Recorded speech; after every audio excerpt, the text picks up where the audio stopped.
રાજકોટની ઘટના બાદ જિલ્લા વહીવટી તંત્ર દ્વારા આપવામાં આવેલી સૂચનાને ધ્યાને રાખી અમરેલીમાં શોપિંગ મોલ, સિનેમાઘર વગેરે બિલ્ડિંગોમાં ફાયર સેફટીને લઈ ચેકિંગ હાથ ધરવામાં આવ્યું હતું.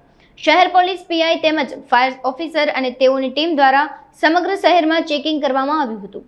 ફાયર સેફટી લઈ અમરેલી તંત્ર દ્વારા હવે બાદ નજર રાખવામાં આવશે. આ ઉપરાંત પીજીવીસીએલ દ્વારા પણ વીજ લોડિંગ અને સુરક્ષાને લઈ ચેકિંગ કરવામાં આવ્યું હતું. તમામ જગ્યાએ જ્યાં લોકો એકઠા થતા હોય છે ત્યાં પોલીસને સાથે રાખી ચેકિંગની કામગીરી કરવામાં આવી હતી. હાલમાં અમરેલી શહેરની અંદર કઈ કઈ જગ્યા પર ગેમ ઝોન આવેલા છે તે બાબતે તપાસ હાથ ધરવામાં આવેલી છે. ક્રાઇટેરિયા મુજબ કોઈ મોટા ગેમ ઝોન અમરેલી શહેરની અંદર જોવા મળતા નથી. પૂલ ટેબલ અને સ્નૂકરના પ્લે એરિયા જેવા ગેમ ઝોનો અત્યારે ઉપલબ્ધ છે.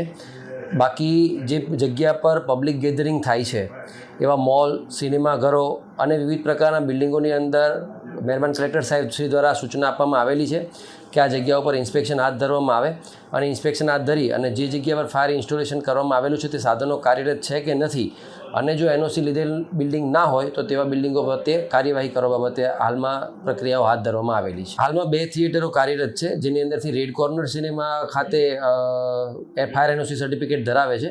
એન્જલ સિનેમા ખાતે ફાયર એનઓસી રદબાતલ કરવામાં આવેલું છે. ફાયર સેફ્ટીની અપૂરતી સુવિધા અને કારણે આ ફાયર સર્ટિફિકેટ રદબાતલ કરવામાં આવેલું છે. એનબીસીના ક્રાઇટેરિયા મુજબ તમામ ફાયર સેફ્ટીની સુવિધાઓ ત્યાં ઉપલબ્ધ હોવી જોઈએ. જે મુજબની સુવિધાઓ ત્યાં માલુમ ન પડવાને કારણે ત્યાં જે તે સમયે એનઓસી રદબાતલ કરવામાં આવેલી હતી. હાલમાં જે ઓનલાઈન પ્રક્રિયા આ Gujarat state fire prevention service cop પોર્ટલની અંદર છે તેની અંદર 21 દિવસના સમયગાળાની અંદર આ પ્રક્રિયાની અંદર L1નું પ્રક્રિયા હાથ ધરવામાં આવતી હોય છે. હા, ઇન્સ્પેક્શન કરવામાં જવામાં આવે છે. તો જે જગ્યા પર ફાયર સેફ્ટી સર્ટિફિકેટ આપવાનું હોય એ જગ્યા પર ઇન્સ્પેક્શન કરવામાં આવે. હાલની અંદર તમામ જગ્યાઓ પર ઇન્સ્પેક્શન કરીને જે જગ્યા પર ફાયર સેફ્ટી સર્ટિફિકેટ નથી તેના વિરુદ્ધમાં ઉપરી અધિકારી રિજનલ ફાયર ઓફિસર સાહેબ શ્રી તથા કલેક્ટર કચેરી દ્વારા જે કોઈ આદેશ આપવામાં આવશે તે મુજબની કાર્યવાહી હાથ ધરવામાં આવશે.